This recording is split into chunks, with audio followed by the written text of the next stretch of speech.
The story begins with two American snipers, Mike and Tommy, who serve as Marine commandos. They are stationed in the scorching African desert and are assigned a mission to neutralize a high-profile target. They have been waiting at this location for a long time. Then Mike spots several vehicles approaching through his scope and immediately tells Tommy to stay alert. Tommy contacts Wes and informs him that the target is now within range. At the same time, a group of people appears from the opposite side, walking on foot, along with a camel carrying a beautifully dressed bride. Mike realizes that a wedding ceremony is about to begin. A young man and a middle-aged man named Syed Asif then step out of one of the vehicles. They are accompanied by multiple security personnel. People from both sides gather together, and the wedding rituals start. From the hilltop, Mike prepares to focus on Syed, but each time he tries, the bride's outfit blocks his view. He receives orders from command to finish the mission by eliminating the groom, as it took 30 months to locate this threat group member. However, Mike feels uneasy about proceeding. Tommy repeatedly pressures him to take the shot. Mike insists he cannot get a clear aim and decides to abort the mission. Suddenly, one of the militants notices a reflection on the hillside, the shine from Mike's scope, and realizes they are being monitored. Gunfire erupts and the target manages to escape. Mike and Tommy, unable to face so many hostile fighters alone, are forced to retreat to save their lives. They jump down a steep slope, and the GPS device in Tommy's hand strikes a rock and breaks. Meanwhile, two militant vehicles chase after them and surround the area. Mike fires in another direction to divert their attention. When the militants move toward the distraction, the two soldiers take cover. Moments later,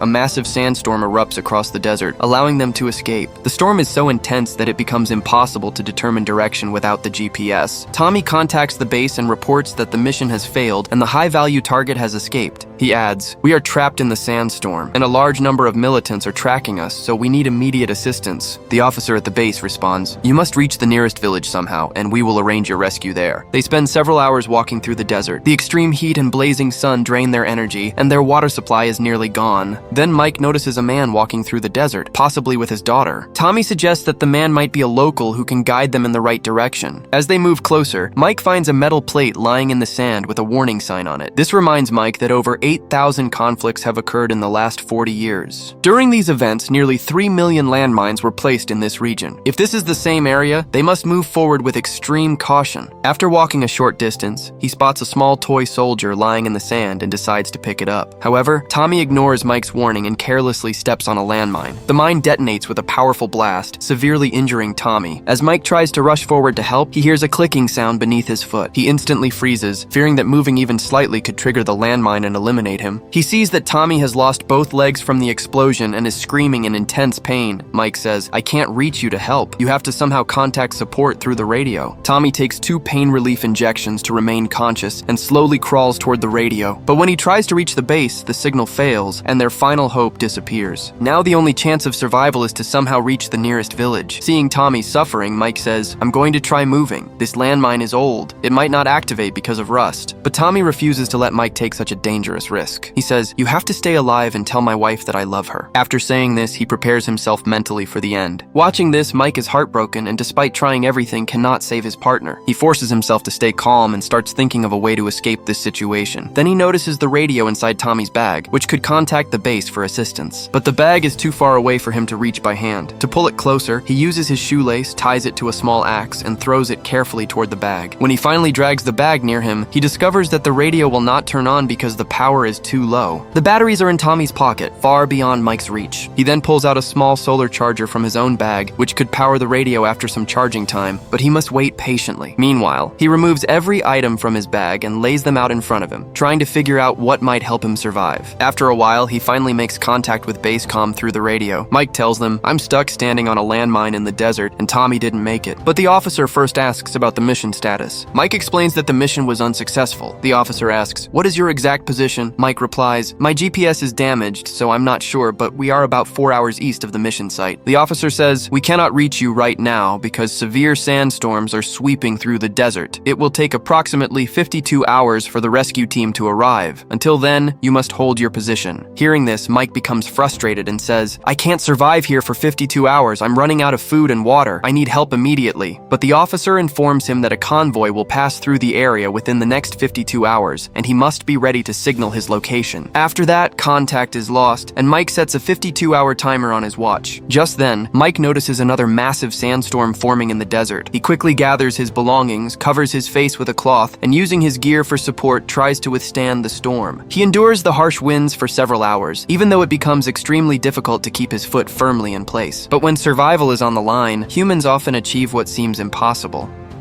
After several hours, when the storm finally settles, he finds a heavy layer of sand piled on top of him. He clears the sand away and sees Tommy's body, which had shifted during the storm and landed close to him. Mike takes the batteries from Tommy's pocket and finds a photograph of Tommy's family, which he gently places back. But then he notices that the bag containing the radio has blown away in the storm. This means Mike has the batteries but no radio. He lets out a tired laugh, thinking that fate is playing a cruel joke on him. He remains stuck in place for several more hours. The intense heat grows stronger, and his thirst becomes unbearable because all of his water is gone. Slowly, frustration takes over, and he fires several rounds into the air while shouting for help. But in the vast desert, no one can hear him. He tries to calm himself, and then he remembers his partner's final words, which helps him regain control. Suddenly, he sees a man approaching him, but not in a straight line. He is walking in a zigzag motion. Mike suspects he might be a hostile militant. He points his gear toward him and warns, "There are mines here. Stay where you are." But as the man comes closer, Mike realizes he is not a militant. Walking carefully in a zigzag path, the man approaches Mike and asks, "Why are you stuck here? You should go back to your family." Mike explains that his partner was lost in the blast, while he himself is standing on top of an active mine. The man says, "Don't worry about your friend now. Think about yourself and take the next step." Mike assumes the man has no idea how dangerous the situation is, because moving even slightly could trigger the explosion. Mike tells him, "I need the radio so I can contact my base and call for help." But instead of bringing the radio, the man takes Mike's empty water bottle and leaves. Several hours later, Mike sees a little girl running toward him in the same zigzag pattern. This girl is the daughter of the man, and she has brought water for Mike from the village. After drinking the water, Mike finally feels a moment of relief. The girl then shows him a toy soldier identical to the one Mike picked up earlier. Mike gives his own toy soldier to the girl. The girl tries to signal to him through gestures that he should move forward with her, but Mike refuses and asks her to bring back the radio instead. The girl ignores the request and walks away. It is getting dark, and Mike looks at the clock desperately, realizing that help is still 38 hours away. Before nightfall, he lights a small fire and takes his phone out of his pocket to watch a video of his wife. Watching it makes him emotional, and he briefly falls asleep. When he wakes up, he notices that the fire has gone out. Suddenly, he hears wolves howling in the distance. Mike sees the wolves trying to drag Tommy's body away. He quickly fires into the air, and one of the wolves is neutralized by a landmine. The sound of the blast scares the rest of the wolves, and they run off into the desert. When morning arrives, Mike sees the same man standing in front of him, telling him he is lucky to have survived the dangerous desert night. Mike asks, "Maybe you know where these mines are?" He adds, "That must be why you walk in a zigzag path." The man replies, "No, I don't know where the mines are, but moving in a zigzag is safer than walking straight." Once again, Mike asks him to bring the radio. This time, the man listens and goes to retrieve it, returning safely. Mike turns on the radio, but he is unable to connect with the base. The man tells Mike to move on and then leaves. Under the burning desert heat, Mike becomes dehydrated and begins hallucinating that Tommy is sitting in front of him, telling him to go home. As night falls again, Mike takes out his phone and sees an incoming call from his father. But it is only an illusion, because there is no signal in the desert. He sees Jenny in his visions, telling him to return home. Suddenly, wolves attack Mike again, and he fires to defend himself. He spends the entire night fighting for survival while still standing on the landmine. When morning comes, he sees the bodies of the wolves scattered around him. Mike has now been standing like this for 45 hours, and help is only 7 hours away. Then, through the radio, he hears an officer's voice saying that it will take another 17 hours for assistance to reach him. The officer explains that the convoy coming to rescue him was attacked by a hostile group. Hearing this, Mike's courage collapses, and he says, "I can't survive anymore." The officer responds, "Someone wants to talk to you." It turns out to be Mike's girlfriend, Jenny. Mike apologizes for leaving Jenny and expresses his regret for his mistakes. Suddenly, Jenny appears in his vision, sitting on a sofa right in front of him. As Mike reaches out toward her, he loses balance and falls. Just then, Var arrives and catches him before he hits the ground. Var treats his wounds, and Mike thanks Var and his daughter for bringing him water earlier. Var then explains, "I remove landmines and sell them in the market, and I replace them with tin cans so metal detectors still detect something." He says, "This is how my family survives." He continues, "But one day while removing a mine, an explosion occurred, and I lost one of my legs. After that accident, life became extremely difficult, and he almost lost hope of surviving. But when my wife and daughter came into my life, everything slowly became bearable again. My daughter, the one who came earlier to give you water, was with me during the accident and lost her life in the blast. But I am grateful that she was able to help you." Barbarvar says, "You are fortunate to have a family. That is why you must keep moving forward no matter the outcome." As Barbarvar begins to leave, Mike sees a vision of his daughter, and after a few steps, she disappears. The next moment, memories from Mike's childhood surface, reminding him of the difficult days when his father used to hurt his mother and she would end up in the hospital. He also recalls the beautiful moments he spent with Jenny. Just then, a message comes through the radio.